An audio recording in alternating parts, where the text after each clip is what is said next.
চুলার কাছে যাওয়ার কোনো ঝামেলা নেই। রোদের তাপে তৈরি হবে খাঁটি কাঁচা আমের আচার। জিভে জল আনা এই আচারটা ভাত অথবা খিচুড়ির সাথে খাওয়ার জন্য এই আচারটা সারা বছরই আমার বাসায় রাখা লাগে। এটা আমি সাদা ভাতের সাথে এমনিতেও মেখে খাই। টক ঝাল মিষ্টি এই আচারটা খেতে ভীষণ মজা।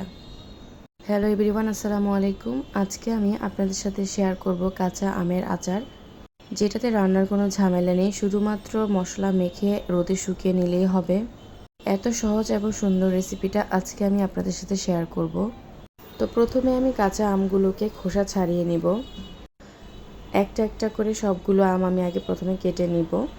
আমগুলি ভালো করে কেটে ছোট ছোট ছোট ছোট পিস করে নিব। আমি আমগুলোকে খুব বেশি বড় করে কাটছি না, ছোট ছোট সাইজ করেই কেটে নিব।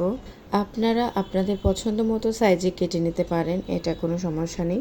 বড় ছোট হলে কোনো সমস্যা নেই। এটা সবগুলো আম কাটা হয়ে গেলে আমি সবগুলো আম প্রথমে ভালো করে ধুয়ে নিব। সবগুলো আম একদম পানি ঝরিয়ে নিব। আমগুলোকে আমি 2-3 ঘন্টার জন্য লবণ দিয়ে মাখিয়ে নিব। লবণ দিয়ে যখন আমগুলোকে মাখিয়ে নেবেন তখন দেখবেন আমগুলো একদম নরম হয়ে গেছে। তারপর সুতি একটা পাতলা কাপড়ের মধ্যে নিয়ে ভালো করে পানি ঝরিয়ে নিব। এক ফোঁটা পানিও রাখা যাবে না। ভালো করে চিপে চিপে পানিগুলি ঝরিয়ে নিব। তারপর সবগুলো আম একটা বড় থালার মধ্যে ঢেলে নিব। আমগুলো দেখতে পাচ্ছেন সরিয়ে নিয়েছি। এর মধ্যে আমি দিয়ে দিব রসুন বাটা, তারপরে দিয়ে দিচ্ছি সামান্য পরিমাণ হলুদ, আর দিয়ে দিচ্ছি পরিমাণ মতো লবণ। যেহেতু এটা টক মিষ্টি ঝাল আচার হবে, তার জন্য লবণটা পরিমাণ মতো দিবেন। কম হলে ভালো লাগবে না, বেশি হলেও ভালো লাগবে না। এখন আমি দিয়ে দিচ্ছি এর মধ্যে, তারপরে দিয়ে দিচ্ছি 5 ফোড়ন গুঁড়া, আর দিয়ে দিচ্ছি সরিষা গুঁড়া, তারপরে দিয়ে দিচ্ছি এখানে মরিচের গুঁড়া। মরিচটাকে ভালো করে ভেজে নেবেন, তারপর এটাকে গুঁড়া করবেন। আর 5 ফোড়ন আর সরিষা গুঁড়াটা কিন্তু একদম মিক্সি করে দিবেন না, হালকা দানা দানা থাকবে। এখন দিয়ে দিচ্ছি আমার শাশুড়ির বানানো স্পেশাল আচার মশলা। এই মশলাটা দিলে আচারে অনেক সুন্দর ঘ্রাণ বের হয়। তারপরে দিয়ে দিচ্ছি সামান্য পরিমাণ চিনি, যেহেতু টক ঝাল মিষ্টি আচার হবে। আচারের স্বাদটা একটু বাড়ানোর জন্যই চিনিটা ব্যবহার করছি, যার যেটা ভালো লাগে। তারপর দিয়ে দিচ্ছি এখানে সরিষার তেল। সরিষার তেল দিয়ে ভালো করে মশলাটাকে আগে মাখিয়ে নিব, তারপর আস্তে আস্তে সবগুলি আচারের মধ্যে মাখিয়ে দিব।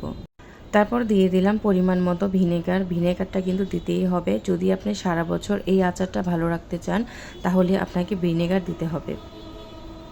এখন আমি সবগুলি মশলার সাথে আচারটাকে, আমগুলোকে ভালো করে মেখে নিচ্ছি। দেখতে পাচ্ছেন হাতের সাহায্যে কত সুন্দর করে মেখে নিচ্ছি। ভালো করে যখন মাখা হয়ে যাবে তখন কিন্তু এটাকে শুধু রোদে দিতে হবে। রোদে শুকাবেন, রান্নার কোনো ঝামেলা নেই।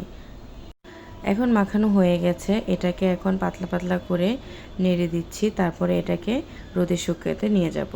তারপর আচারগুলোকে নিয়ে ছাদে চলে গেলাম। ছাদে গিয়ে দেখি আমার শাশুড়ি আগেই আরেকটা আচার রোদে শুকিয়ে রেখেছে, সেটা 2 দিন ধরে রোদ লাগছে। আর দেখেন আমি এটা রেখেছি। আমাদের ছাদের গাছে মাশাআল্লাহ কত সুন্দর লেবু ধরেছে। আচারটা 2 দিন রোদ লাগানোর পর আচারটাকে এখন 1 বছরের জন্য সংরক্ষণ করে রাখবো। তো এখানে সরিষার তেলের মধ্যে হালকা গরম করেছি এবং এর মধ্যে রসুন আর শুকনো মরিচ আর 5 ফোড়ন দিয়েছি, দিয়ে একটু হালকা ভেজে নিয়েছি। খুব বেশি ভাজবো না, রসুনটা বেশি ভাজলে রসুনটা লাল হয়ে যাবে, রসুনটা সাথে সাথে কাঁচা কাঁচা থাকবে। তো আচারগুলো দেখেন শুকিয়ে একদম নরম হয়ে গিয়েছে। তারপর রসুনের সাথে আচারটাকে একদম মিক্স করে রাখছি।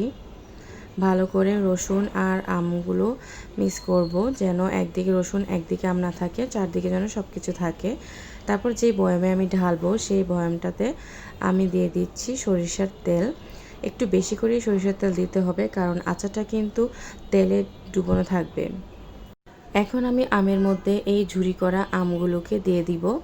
অল্প অল্প অল্প করে সবগুলো আম আমি দিয়ে দিচ্ছি। দেখতে পাচ্ছেন তেল কিন্তু অনেক বেশি হয়েছে, আর বেশি করে তেল দিতে হবে।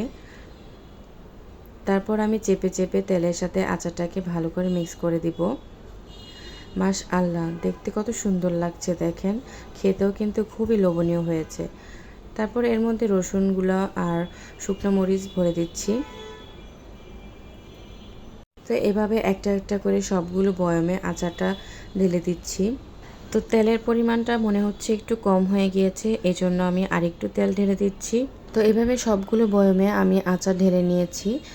তারপর আপনি 2-1 দিন রোদে দিবেন, ব্যাস শেষ, আচার হয়ে গেছে। এভাবে আপনি 1 বছর রাখতে পারবেন, তার বেশিও রাখতে পারবেন।